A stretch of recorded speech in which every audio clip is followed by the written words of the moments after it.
Paula tiene una amplia experiencia en tratamiento de psoriasis.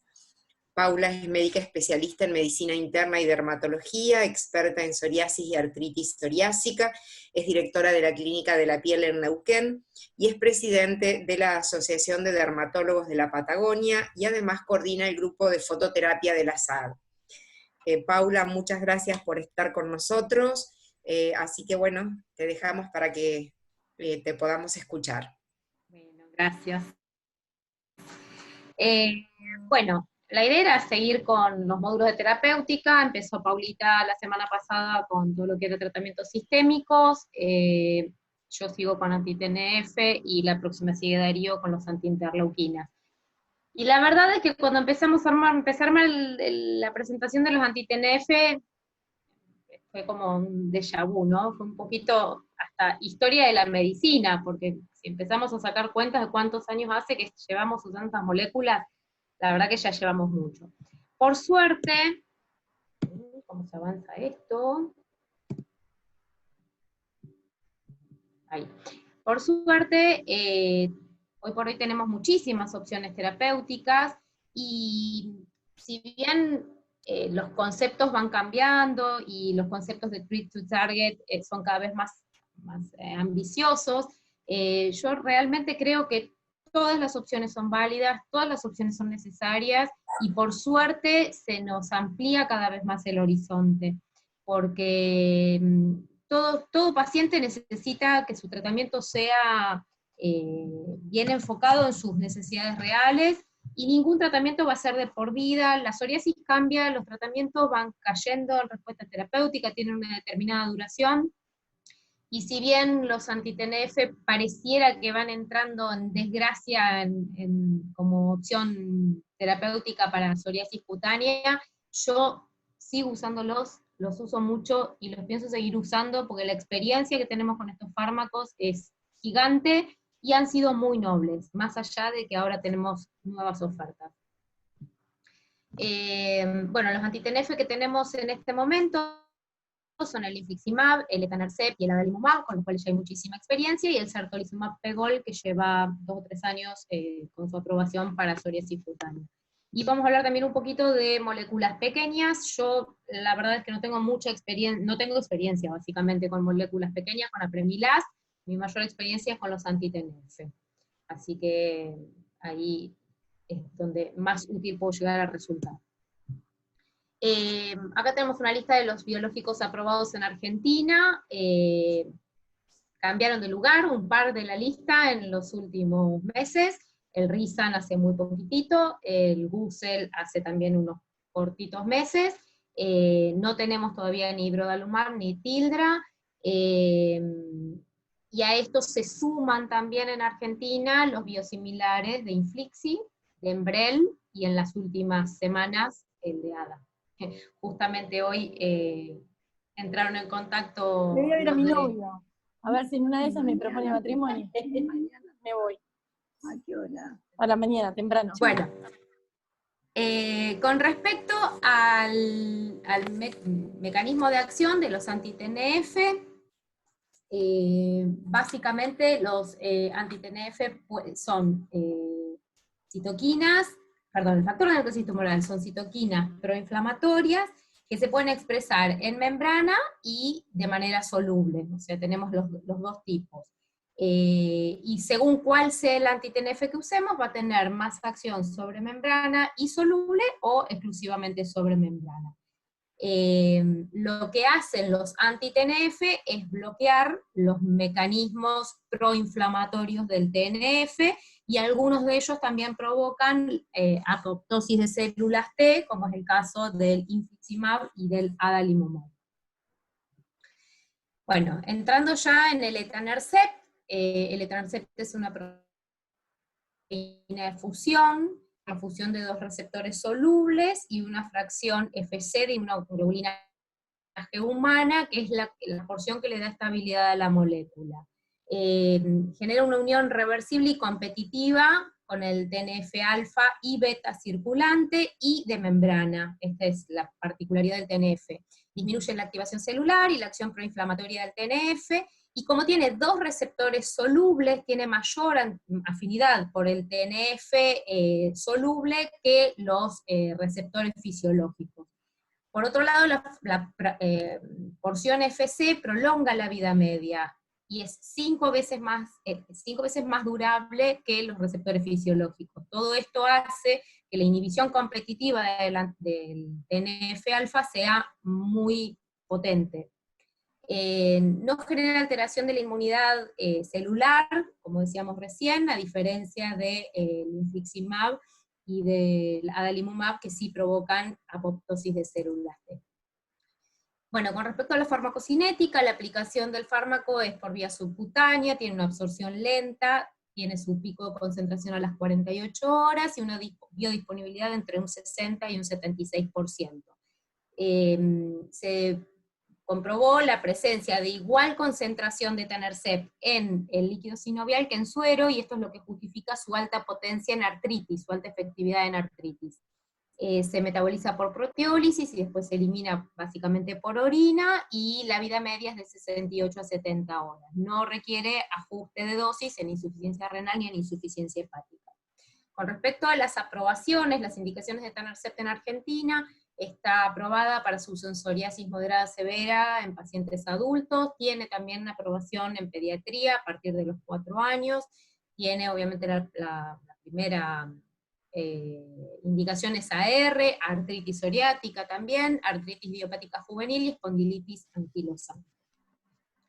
Bueno, revolviendo los viejos estudios pivotales, acá tenemos uno, el de Van der Kerkhove, que es, si no recuerdo mal, del año 2000, ya le digo bien, pero son artículos muy viejos. ¿Dónde está? Acá. Del año 2008, es el de Van der Kerkhove, y acá lo que podemos ver es que la principal eficacia, el foco, digamos, del etanercept, lo vamos a encontrar sobre todo en PASI 50. La mayor cantidad de pacientes van a tener una respuesta PASI 50 en un 70% de los pacientes. El PASI 75 se obtiene solamente en el 40% de los pacientes aproximadamente, y el PASI 90 es extremadamente raro, es menos de alrededor de un 10%. Esto, bueno, fue una droga fantástica en su momento, cuando el objetivo terapéutico era alcanzar el PASI 50, y lo lograba absolutamente, y la efectividad en artritis sigue siendo excelente, con lo cual fue una muy, muy buena opción terapéutica en su momento. La verdad es que esto estamos hablando de estadísticas, y si bien hay drogas con las cuales tenemos más chances de una respuesta PASI 75 o PASI 90, hay pacientes que responden con etanercept también, y la gran ventaja que tiene el etanercept es la estabilidad, no genera anticuerpos neutralizantes, con lo cual yo tengo pacientes de más de 10 años de tratamiento con etanercept que siguen con una excelente respuesta, y es una droga noble. Bueno, la respuesta PASI 75, aproximadamente en un 40% de los pacientes, con estudios con un endpoint a semana 12, y el PASI 90 en un 15% de los pacientes. Puede perder eficacia en pacientes obesos, eso es importante tener en cuenta. Con respecto a los efectos adversos, en la práctica lo que se ve es un aumento de la frecuencia de infecciones banales de vías aéreas superiores, y bueno, por supuesto, como todos los anti-TNF, la inmunidad celular, sobre todo frente a enfermedades granulomatosas, no se va a ver alterada. Es una droga clase B, que atraviesa placenta. Clase B significa que no está aprobado que tenga efectos adversos, pero no está específicamente recomendada en pacientes embarazadas. Se usaba hasta la aprobación en embarazo del certolizumab. Es muy importante tener cuidado en el tercer trimestre. Esta droga pasa barrera placentaria, con lo cual el bebé de una madre tratada con etanercept va a tener etanercept circulante. En el momento de la vacunación hay que tenerlo en cuenta, porque puede obviamente provocar una tuberculosis. En cuanto a la lactancia, hay concentración baja de etanercept en la leche, pero bueno, al ser una proteína también se digiere en el tubo digestivo, con lo cual no sería una contraindicación absoluta de la lactancia. Highlights. puntos como para remarcar con respecto a etanercept. Hay muchísima experiencia, eso me parece que es invaluable. Todos los que nos dedicamos a psoriasis hace muchos años tenemos muchísima casuística con etanercept, y es una droga noble y bien tolerada, y muy efectiva en los pacientes que son respondedores, por supuesto. No está contraindicado una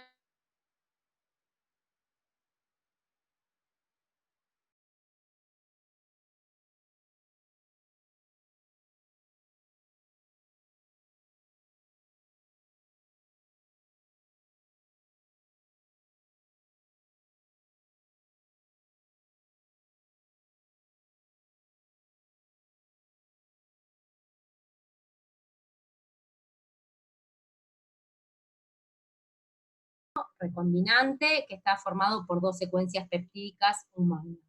Genera una unión de gran afinidad y especificidad por el TNF soluble, y bueno, disminuye la respuesta biológica que está regulada por el TNF-alfa. Bloquea los receptores P55 y P75 de la superficie celular y genera mayor apoptosis linfocitaria que el etanercept. Se aplica también de manera subcutánea, tiene una absorción lenta, la mayor concentración se da a los 5 días y tiene una biodisponibilidad de 64%. También se metaboliza por proteólisis de la misma manera que el etanercept. Este es el anti-TNF con mayor cantidad de aprobaciones en Argentina, está aprobado para R, para artritis psoriática, para espondilitis, para artritis idiopática juvenil, para Crohn y colitis ulcerosa. Esto es importante tenerlo en cuenta por las asociaciones. Un paciente que tiene psoriasis y o artritis y o colitis ulcerosa también, esta sería una droga de elección. La indicación en psoriasis moderada severa y la indicación en pediatría también está aprobado para su uso en HS y en VIH. Bueno, con respecto a la eficacia, acá tenemos un estudio de Menter, también estamos hablando de estudios viejos, todos estamos a principios de los 2000. El adalimumab muestra una respuesta PASI 75 en el 70% de los pacientes, contra, habíamos dicho, un 40% con etanercept, o sea, tiene mayor eficacia en psoriasis cutánea. Y el sostenimiento de la actividad es por 33 semanas, y de los efectos adversos, lo único que apareció como cuestionable es un aumento del riesgo de cáncer de piel no melanoma, que también después fue absolutamente discutido, porque estos son pacientes con psoriasis crónicas, con tratamientos de fototerapia previos y demás, con lo cual tampoco se tiene el mismo rango de efectos adversos que el etanercept. Es una droga también de clase B, no tiene efectos secundarios demostrados en el bebé, y atraviesa placenta, por lo cual hay que tener los mismos cuidados que decíamos recién con respecto al etanercept. Con respecto a los puntos para tener en cuenta, es una droga muy efectiva, de rápido comienzo de acción, por eso muchas veces está indicado también en eritrodermias, es muy bien tolerado, también contamos con muchísima experiencia, es una droga ya vieja en el mercado, genera anticuerpos neutralizantes en el 30% de los pacientes. Esto llevó a diferentes teorías, y bueno, durante mucho tiempo yo lo hice, y muchos médicos indicaban siempre metotrexato para los pacientes tratados con adalimumab, para disminuir el riesgo de formación de anticuerpos neutralizantes. Después se vio que en realidad el metotrexato tiene este efecto, pero a dosis muy altas, con lo cual empieza a cuestionarse si dárselo o no. Pero bueno, hay un 30% de los pacientes que pierden eficacia. No está contraindicado en enfermedad inflamatoria intestinal, de hecho es una indicación para enfermedad inflamatoria intestinal, y tiene menor riesgo que el infliximab para las comorbilidades cardiovasculares. El Inflixi es el más viejo de todos los anti-TNF que usamos, es un anticuerpo monoclonal quimérico, se une a TNF soluble y unido a membrana, y neutraliza los efectos adversos. Es muy potente, es de muy rápido comienzo de acción, es de todos los anti-TNF, diría el de elección en casos de psoriasis muy aguda, psoriasis pustulosa, psoriasis eritrodérmicas. El punto crítico del infliximab es que se da en infusión, no es subcutáneo, Durante la infusión hay un 20% de los pacientes que pueden tener efectos adversos, algunos incluso severos, con lo cual la infusión se debe hacer en centros de infusión, monitorizados por médicos, dentro de una clínica, una guardia externa, o sea, tiene sus bemoles en cuanto a la aplicación. Una de las aprobaciones, está aprobado por FDA para el uso en artritis psoriática, en artritis reumatoidea, en espondilitis. Solapso lo considera de primera línea en pacientes eritrodérmicos y psoriasis generalizada, y también está aprobado para Crohn y colitis ulcerosa. Logra muy alta respuesta y muy rápido, se logra un PASI 75 en el 80% de los pacientes, en semana 10, mucho más rápido que los otros anti-TNF, y en el 55% de los pacientes logra alcanzar el PASI 90. El tema es que, y estos también son artículos viejos, la caída de la respuesta es muy rápida, así como llega al pico de acción a las 10 semanas, muy rápidamente empieza a caer por la generación de anticuerpos neutralizantes. Estos artículos son con infliximab solo, son sin metotrexato, y la verdad es que a nadie se le ocurriría hoy por hoy dar un infliximab sin metotrexato, por eso la importancia de los estudios también hay que tomarla en función de lo que la vida real y la experiencia nos ha demostrado, ¿no? Es una categoría B, pasa placenta, igual que los otros, tener cuidado con la aplicación en el tercer trimestre del embarazo, y pasa a la leche con baja concentración. Los puntos clave: requiere infusión, los efectos adversos secundarios durante la infusión. Una de las grandes ventajas que tiene es que permite adaptar la dosis por peso, entonces en pacientes obesos es una droga muy noble, con la cual a veces los subcutáneos se pueden llegar a quedar cortas. No está contraindicado en enfermedad inflamatoria intestinal, de hecho es una indicación para enfermedad inflamatoria intestinal, genera anticuerpos neutralizantes, lo cual se lo debe dar siempre con metotrexato, tiene un comienzo de acción muy rápido, y también existe muchísima experiencia con esta droga. El certolizumab pegol es el último anti-TNF que se aprobó para su uso en psoriasis, venía ya usado en artritis reumatoidea, y posteriormente se aprobó para psoriasis. Bueno, es un fragmento variable de anticuerpo monoclonal humanizado pegilado. Es incompleto, es el de menor peso molecular de todos. Bueno, acá arriba en la pantalla a la derecha, no sé si se ve porque está el cuadrito con los participantes, está la foto, el dibujo de la molécula, y el certo es la partecita verde. Entonces, el hecho de que no tenga región FC hace que no pueda tener el transporte transplacentario. No interactúa con los receptores FC gamma neonatales, con lo cual no pasan placenta, y esto es el gran punto a favor que tiene el certolizumab. También se da de manera subcutánea, tiene una absorción lenta, y el hecho de ser una molécula más pequeña y pegilada la hace mucho más hidrosoluble y tiene mejor distribución en tejido inflamado. Está aprobado por FDA para psoriasis en placa, artritis psoriática, enfermedad inflamatoria intestinal, espondilitis y AR. Viene jeringas precargadas, la dosis de carga es de 400 miligramos, y después eso es la dosis de carga, y en dosis semana 0, 2 y 4, y después la dosis de mantenimiento es 200 miligramos cada 2 semanas. Y es el único de todos los biológicos que está aprobado específicamente para su uso en embarazo y lactancia. Tiene una eficacia, una respuesta PASI 75 en un 81% de los pacientes, y llegan a un PASI 90 el 50% de los pacientes. Acá tenemos los estudios pivotales, que son los que le permitieron su aprobación para el uso en psoriasis, el SIMPASI 1 y SIMPASI 2, con lo cual vemos el 66 a 75% de los pacientes que llegan al PASI 75. Con respecto a los efectos adversos, es análogo a los otros anti-TNF, no atraviesa placenta, y es el único tratamiento aprobado en embarazo. Este es un estudio con el cual podemos ver que se dosó certolizumab en suero materno y en sangre fetal en el momento del nacimiento, a las 4 semanas, a las 8 semanas, y lo que se ve en la curva de la derecha son las altas concentraciones de certolizumab, o sea, esto con madres tratadas a dosis estándar, las altas concentraciones de certolizumab en sangre materna, que sería el aglomerado de crucecitas que está arriba a la izquierda, contra la indetectable cantidad de, indetectable certolizumab en sangre fetal. Y esto es lo que le valió la aprobación en su uso en embarazo y lactancia.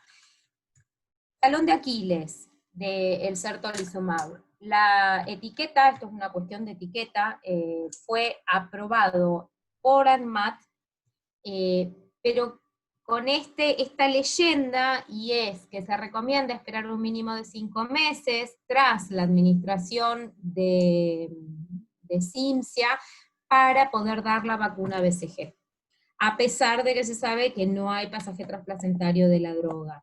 Esto en Europa no está así, pero acá tenemos esta limitación regulatoria, con lo cual esto implica que en un país que tiene todavía tuberculosis, estamos, si respetamos el prospecto, largando bebés recién nacidos a la calle sin BCG puesta. No sé, después charlaremos, Norita, es probable que tengas experiencia con esto. Nosotros tuvimos una paciente, y la verdad que esto nos representó un problema importante, ¿no? Cómo hacer el manejo con el bebé.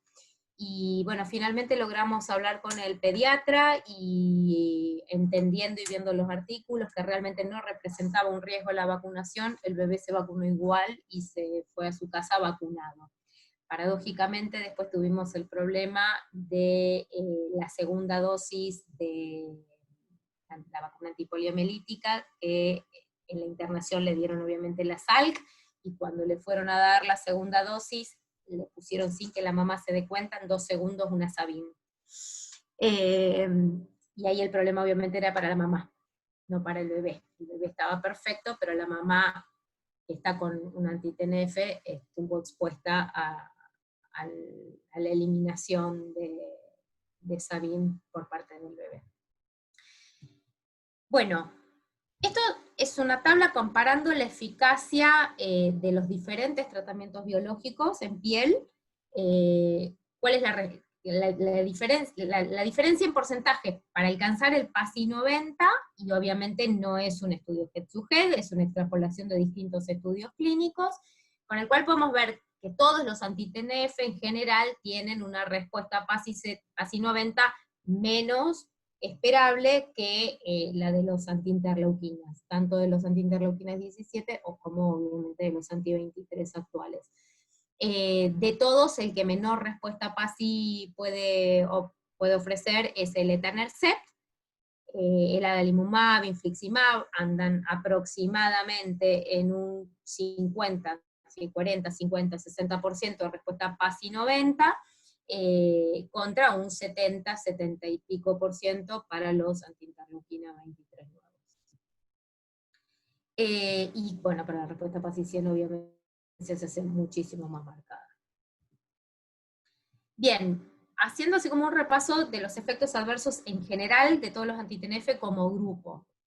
Obviamente aumentan el riesgo de infecciones serias, sobre todo de tipo tuberculosis, citoplasmosis, listeriosis, o sea, son pacientes que tienen que ser evaluados previamente a la instalación del tratamiento anti-TNF, asegurarnos que no tengan una TBC previa, y estar atentos a la posibilidad de infección durante el tratamiento.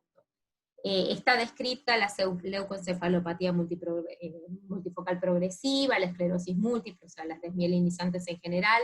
Está descrito un aumento del riesgo de cáncer de piel no melanoma, que fue y es muy discutido, pero está descrito. Infliximab puede llegar a dar hepatotoxicidad, está descrito también el lupus inducido por drogas. Punto clave también, la exacerbación o aparición de síntomas de insuficiencia cardíaca congestiva y las citopenias. De lejos lo más frecuente, lo que se ve realmente es reacciones en el sitio de inyección en aproximadamente un 20% de los pacientes, reacciones durante la infusión con infliximab también en un 20% de los pacientes, y psoriasis paradojales que se puede dar con cualquier anti-TNF. Acá vamos un poquito más al manejo. Cuando llega un paciente, lo primero es ver el diagnóstico del tipo de psoriasis, qué tipo de psoriasis tiene, si tiene localizaciones especiales, y si es una psoriasis vulgar en placas, si es leve, moderada o severa. Después evaluar qué paciente tengo, qué morbilidades presenta, terminar de estudiar al paciente con todos los estudios complementarios y de ser necesario interconsultas. Y una vez que nos posicionamos con qué tipo de psoriasis tiene, qué contexto, qué tipo de comorbilidades va a tener ese paciente, con todos los análisis, con radiografía de tórax, radiografías de articulaciones, resonancia en caso de ser necesario, estar pensando en una artropatía axial, y esquema de vacunación completo, uno pasaría a elegir el fármaco de elección. ¿En qué pacientes anti-TNF y en qué pacientes no? Los anti-TNF están como drogas de primera línea en artritis psoriática, con lo cual nuestros pacientes normalmente, algunos tienen solamente piel, pero muchos tienen también articular, y entonces ahí tenemos que empezar a evaluar qué es lo que más predomina en cada paciente. Si el paciente tiene las dos cosas, un anti-TNF es una buena opción de tratamiento de primera línea. El último consenso de la CR, de hecho, habla de un anti-TNF como droga de primera línea, en caso de fallo terapéutico, un segundo anti-TNF y después pasar a una anti-interleuquina. Simplemente para tenerlo en cuenta si nuestro paciente, aparte de psoriasis, tiene artritis. De todos los anti-TNF vamos a tener mayor impacto en piel, de certolizumab, infliximab, un poquito menos de ADA y bastante menos en etanercept, articular es parecido. Recordar que etanercept y adalimumab son los que tienen aprobación pediátrica. Si está embarazada, obviamente certolizumab sería la opción. Trataríamos de evitar un anti-TNF en un paciente con una insuficiencia cardíaca congestiva, y en esos pacientes preferiríamos una anti-interleuquina, y si tiene una enfermedad inflamatoria intestinal, es una opción dar un anti-TNF, y no sería la primera opción dar un anti-interleuquina. Bueno, de anti-TNF, en general eso, después pasamos a las preguntas y a las cuestiones más prácticas. Con respecto a pequeñas moléculas, la gran diferencia entre los biológicos y las pequeñas moléculas es, primero que nada, la administración de los biológicos es parenteral, contra administración oral para pequeñas moléculas. Los biológicos son proteínas, son moléculas mucho más grandes, en cambio las pequeñas moléculas son compuestos orgánicos, no son biológicos y son de mucho menor tamaño. La vida media de las pequeñas moléculas es mucho menor que la de los anti-TNF. El target de las pequeñas moléculas es intracelular, cuando con el anti-TNF habíamos visto que era o con receptores solubles o receptores de membrana, es decir, extracelular. El mecanismo de acción de las pequeñas moléculas es inhibiendo la fosfodiesterasa 4, y la especificidad contra una determinada molécula es mucho mayor con los biológicos que con las pequeñas moléculas. Bueno, ¿cómo actúa la Premilast? Inhibe la fosfodiesterasa 4, que va a generar un aumento de los niveles de AMP cíclico intracelular, y de esa manera también va a disminuir la expresión de mediadores inflamatorios, como por ejemplo el TNF-alfa y las interleuquinas. Con respecto a la dosis, bueno, como decíamos, se da por vía oral. Uno de los puntos flojos que tiene la Premilast es la difícil tolerancia, es una droga que suele provocar náuseas, suele provocar intolerancia digestiva, por lo tanto la dosificación es gradual y escalonada. Se arranca con 10 miligramos una vez por día, al día siguiente 10 miligramos a la mañana, 10 miligramos a la noche, y así se va subiendo progresivamente hasta llegar a los 30 miligramos cada 12 horas, que sería la dosis plena. ¿Qué pasó acá? Bueno, hay dos grandes estudios, uno son los PALAS y otros son los STEAM. Los PALAS son los que nos muestran la eficacia de Apremilast en artritis, y los STEAM los que nos muestran la eficacia de la Apremilast en piel. Los resultados son mucho más modestos que los de los biológicos, pero como punto a favor, en el STIM se ve una importante mejoría en los síntomas agregados, como por ejemplo el prurito, con lo cual la mejoría de la calidad de vida con el Premilast es un plus. Acá tenemos la mejoría de los síntomas de prurito con el tratamiento con la Premilast. Indicaciones. ¿Para cuándo está indicado la Premilast? Está indicado en psoriasis moderada severa y en algunas localizaciones especiales como uñas y como palmoplantares tienen muy buena performance. En artritis psoriática solo o combinado con otros fármacos modificadores. No es un inmunosupresor, con lo cual sería el as en la manga para darle a los pacientes con una neoplasia activa o una neoplasia de reciente diagnóstico. Hay pacientes que tienen fobia a las agujas y que no hay manera de que se inyecten, es una opción porque esto es por vía oral, y bueno, es una opción más para los pacientes que han fallado con otras drogas. ¿Qué eficacia se puede esperar de la Premilast? En un 40% de los pacientes se obtiene una respuesta PASI 75, y un 10% de los pacientes pueden obtener una respuesta PASI 90. No requiere monitoreo, no requiere todos los controles que requieren los biológicos, no está contraindicado en insuficiencia cardíaca, no tiene aumento del riesgo de enfermedades como la esclerosis y las desmielinizantes en general, no aumenta el riesgo de reactivación de tuberculosis, a diferencia de los anti-TNF, y como suele ser mal tolerado, está descrito también una disminución del peso, lo cual podría ser una ventaja en los pacientes con sobrepeso u obesidad, y una contra en los pacientes de bajo peso al inicio del tratamiento. Bueno, el hecho de que sea mal tolerada es una contra para su administración, está descrito también cuadros de depresión, y bueno, hay que ajustar dosis e ir escalonando en los pacientes con insuficiencia renal. Esto es para compartirles las vistas frecuentes en esta etapa de confinamiento, así que hay mucho mirar por la ventana y tratar de salir. Bueno, la verdad que no me puedo quejar porque en Neuquén bastante estamos saliendo. Comparado de los porteños, la verdad es que parece muy ingrato quejarme. Y bueno, eso fue la presentación, ahora vamos a las preguntas, que me parece que quizás es lo más importante de todo, ¿no? ¿Cómo usarlos? Bueno, Paula, muy linda, muy completa, muchísimas gracias. La verdad que clarísima. Así que bueno, Marisa, si empezamos con las preguntas. Bueno, perfecto. Bueno, Pau, gracias. Si querés, podés dejar de compartir pantalla.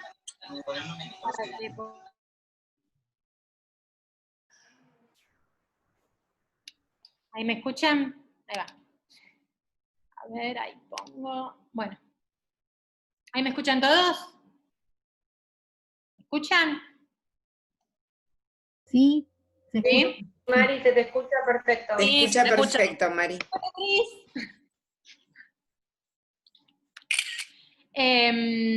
Bueno, Pau, muchas gracias por la clase. Anti-TNF, como dijiste, una droga que en cualquier momento se va a dejar de usar, pero que fue muy noble, fue un antes y un después en el tratamiento de los pacientes con psoriasis. A Cris la veo con una sonrisa que yo sé lo que debe estar imaginando. Hay algunas preguntas, empezamos con la primera, que pregunta, ¿qué dosis de metotrexato sería para prevenir la generación de anticuerpos neutralizantes para aquellos pacientes que están en tratamiento con adalimumab? Bueno, en realidad durante muchos años lo que se usaba era 7,5, una dosis bajita, en todos los pacientes con ADA. La verdad es que en los últimos estudios lo que muestran es que las dosis que realmente previenen la aparición de anticuerpos neutralizantes son arriba de 20, y ya en esa dosis, a mi gusto, no se justifica darlo de manera masiva. Entonces prefiero darlo, y si el paciente pierde respuesta, bueno, rotará a otra droga, pero no lo doy de manera generalizada a dosis alta.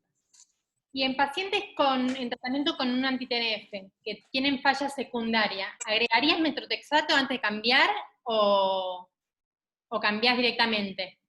Si realmente es una falla secundaria y no una caída temporaria del efecto, intentaría cambiarlo, porque me parece que no tiene sentido sostener un tratamiento costoso, habiendo otros tratamientos de costos similares que le pueden estar dando mejor resultado al paciente. Sí hay que tener en cuenta que a veces, hay que tener en cuenta que a veces la caída de la respuesta es temporaria y puede tener que ver con un rebrote por una infección, por estrés, por alguna medicación, por lo que fuere, y es temporario. Entonces esas recaídas uno las podría manejar con un ciclo de metotrexato, con algún ciclito de fototerapia, con algún tópico en verano con un poco de sol, y si después de eso la respuesta vuelve a ser óptima, sigue con el tratamiento con el que venía, y si vuelve a recaer, se considerará un fallo secundario y rotará de tratamiento. ¿Y cuál es tu elección a la hora de rotar el tratamiento? Depende del paciente. Depende del paciente. Si el paciente tiene contraindicación si tiene contraindicación por un anti-TNF, no viene un anti-TNF. Podría pasar a otro anti-TNF o podría pasar a una anti-interleuquina. Depende de lo que tenga. Perfecto. Y también, muchas veces nos vemos condicionados por las obras sociales. Hay obras sociales con las que es más difícil conseguir que te den una anti-interleuquina, y bueno, ahí pasarás a otro anti-TNF. Cuestiones que exceden lo médico, ¿no? Yo tengo un paciente jovencito que ni un anti-TNF me acepta la obra social. Tiene, no me acuerdo qué obra social tiene, pero tiene una psoriasis severa con compromiso articular, y el chico tiene 25, 26 años, hace como 8 años desde los 8 años tiene psoriasis, y aún la obra social no me aceptó y me tiene dando vueltas, y me va a seguir dando vueltas, así que no me lo va a aceptar. Y es verdad, seguimos teniendo moléculas nuevas y grandes tratamientos, pero estamos imposibilitados muchas veces por las obras sociales. Es increíble. Bueno, después también dicen con respecto al etanercept que coinciden con que el uso a largo plazo no pierde respuesta, que eso es un beneficio en comparación con sus otros hermanos. Mira, les cuento una historieta del año pasado, cuando éramos libres y felices, en una preceptoría, un médico muy importante de afuera arranca su conferencia preguntando, bueno, anti-TNF, ¿usan? Sí. Bueno, ¿cuáles usan? Yo personalmente uso todos, el que menos uso es infliximab por la infusión que me genera demasiado conflicto. Mal. La respuesta fue horrible. Usar etanercept en este momento para una psoriasis es horrible. Y yo tengo pacientes que tienen PASI absoluto 0 en este momento y después de 10 años de estar usando etanercept. Entonces me parece que todas las drogas tienen un lugar, todas las drogas son válidas, y por suerte tenemos un montón, porque tenemos esos pacientes que fallan con todo, y en esos pacientes necesitamos sí o sí cambiar por nuevas moléculas, pero me parece que todo es válido. Yo tengo un paciente, no es mío, pero bueno, era aeronáutico, y que lleva como más de 10 años con tratamiento con etanercept, PASI 100, pero yo siempre me pregunté igual con ese paciente, porque es un paciente mayor, que hoy debe estar, no sé, creo que tiene 90 años, me pregunté si el sostener este PASI 100 con una droga como el etanercept, que es difícil hoy en día que mantenga un PASI 100 con tantos años, dependía de la droga, dependía de que la inmunidad también de los pacientes con el tiempo va decayendo, entonces la respuesta que puedan tener a un inmunomodulador es mucho mejor que una persona joven que también tiene su inmunidad muy exacerbada. Siempre me pregunté eso, digo, ¿será que un anti-TNF en un paciente de 90 años da mejor resultado que en un paciente de 20 y pico? Nora, Nora, ¿cuál es tu opinión? Nora, no sé si me escuchás. A ver si te... Ahora me desmuteé. En realidad, hay muchos que ya que sacan el etanercept y no es un comparador, por ejemplo, para ningún estudio de investigación ya directamente no se compara, como ustedes vieron en las charlas y seguirán viendo en cualquier estudio de investigación, ya no existe una comparación con el etanercept. Lo cual no hace, como decir, que todos tengamos todavía pacientes que realmente tienen una respuesta importante y una respuesta PASI 90, 100 al etanercept sin eventos adversos. Por eso siempre se dijo que es una droga segura, que se puede usar a largo plazo. Hoy creo que si uno tuviera que empezar, salvo que sea, como dijiste vos, Marisa, no me dan otro que el etanercept, quizás no es la droga que yo empezaría a usar. Sí empezaría quizá con anti-TNF, y si empiezo con anti-TNF, empiezo con adalimumab, y si no ya me voy a una anti-interleuquina, o sea, buscando más eficacia y más seguridad, porque lo real es que las nuevas drogas son más eficaces y más seguras, tan seguras como el etanercept, porque todavía el SECU se comparó contra el etanercept porque es antes que las interleuquinas 23, entonces uno todavía tiene, y los que tienen, como dicen, que sigan con ese tratamiento.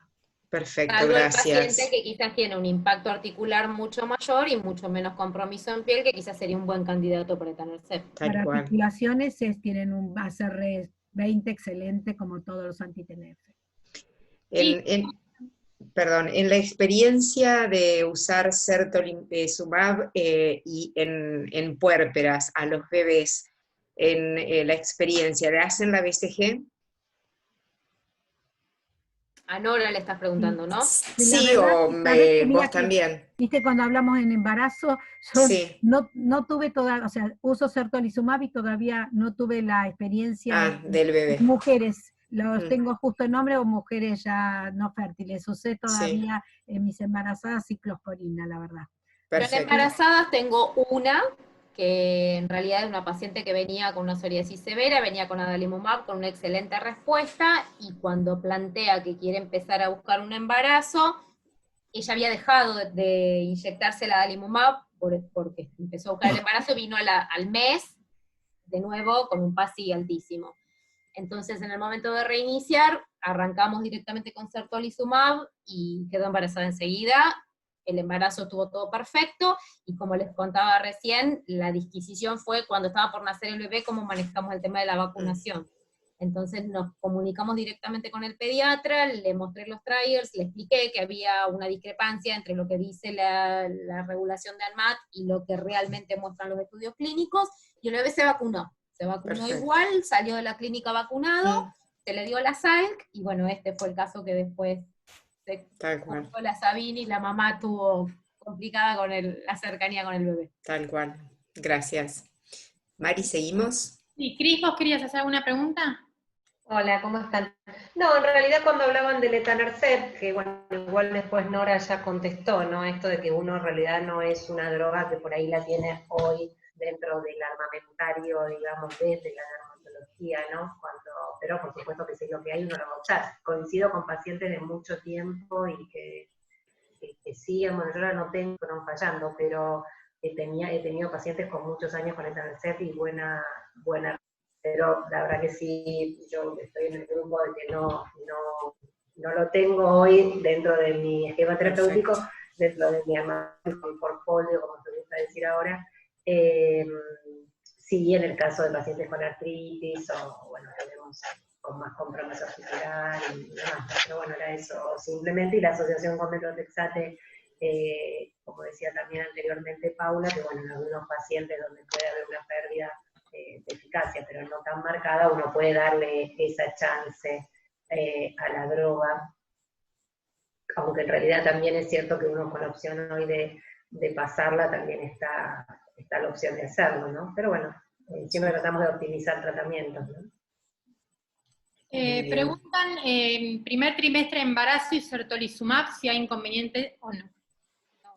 De hecho, el certo está indicado en el embarazo, con lo cual no hay problema. De todas maneras, los anti-TNF eran nobles, ¿sí? Previo al certolizumab igualmente eran nobles. El tema era el tercer trimestre, que había que tratar de sacarlo, o estar muy atento que ese bebé iba a tener anti-TNF circulante.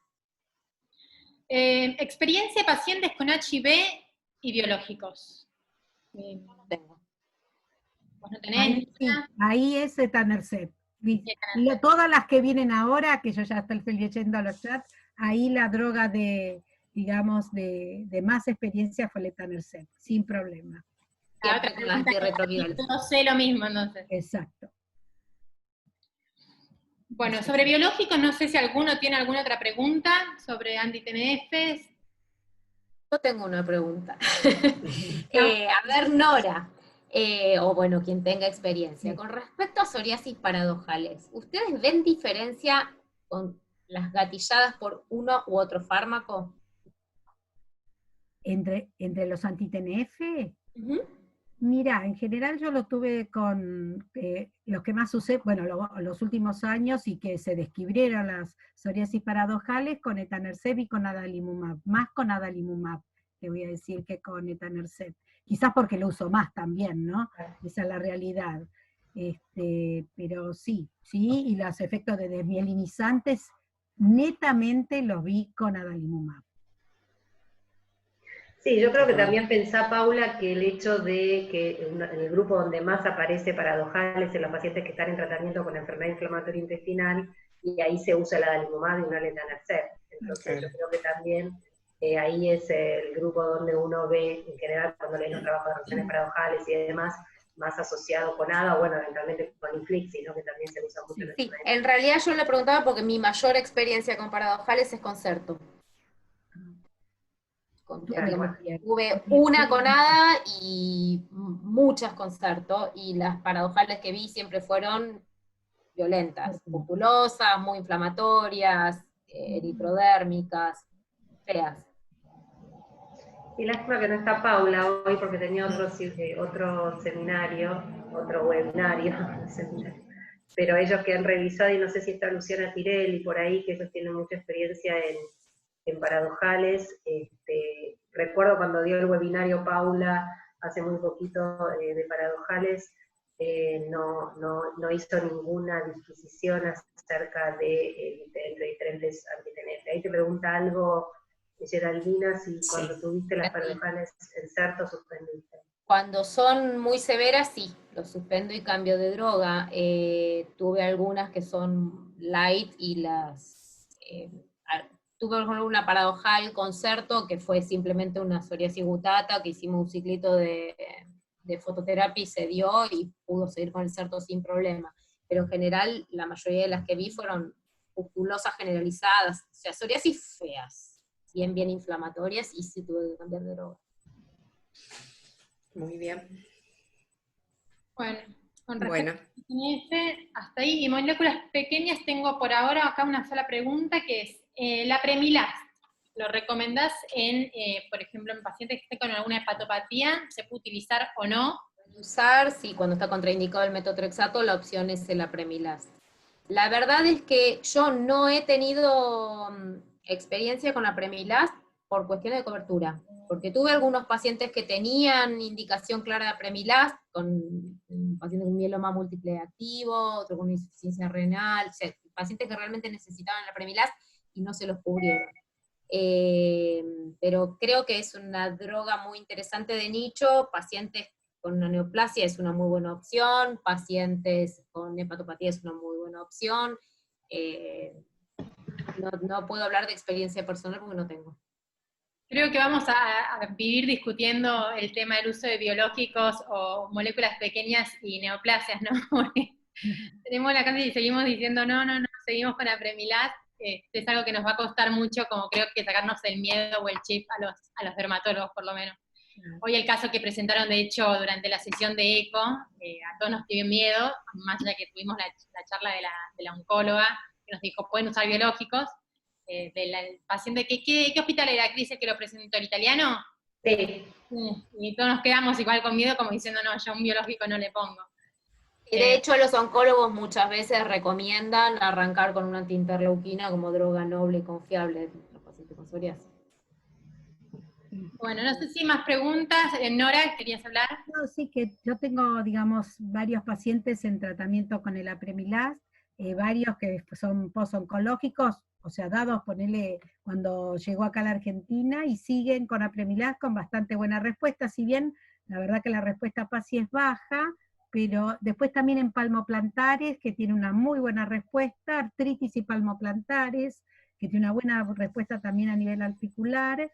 Y después algunas psoriasis moderadas. Vieron que en Estados Unidos también es como que la Apremilast es el que cambió el uso del metotrexato en muchos casos, y en otros, bueno, que no tuve respuesta y estoy, digamos, haciendo una transición terapéutica. Pero, por ejemplo, Galeno te da Apremilast, por ejemplo, y más rápido que darte otro, no sé por qué, por cuánto, ni nada, pero bueno, después de pelear un par de veces, y la verdad que cuando funciona bien, está bueno, y hay así algunos pacientes que el trastorno gastrointestinal, o sea, no se adaptan y no lo abandonan, y otros que sí, que se adaptaron bárbaros, bajaron de peso, sino que en general tienen Y un están sobrepeso y contentos. peso y están recontentos.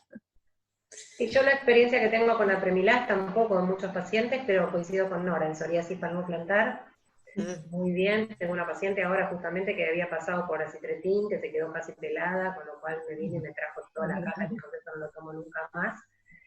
Anduvo con metrotexate bien hasta que empezó a fallar, y la verdad que, bueno, como tercera opción puse apremilast antes de pasar un biológico, una señora mayor con múltiples comorbilidades y demás, y la verdad que está chocha. La otra paciente es una paciente que le iba a presentar hoy en ECO, así que mucho no voy a adelantar porque voy a presentar la próxima, pero que está en estudio con un nódulo pulmonar sin diagnóstico, que también tuvo falla metrotexate y demás, y bueno, hasta que se definiera un poco la historia, le puse apremilast y anda bien. Después tuvo otra chica que tenía también una BPD positiva y demás, y se iba de viaje, bueno, una serie de cosas, pero bueno, ella estuvo bien un tiempo y falló. Así que bueno, y ahí preguntaba, creo que Claudita, si Paula te animás a, digamos, como dice en el apremilast, que no hay que pedir absolutamente nada.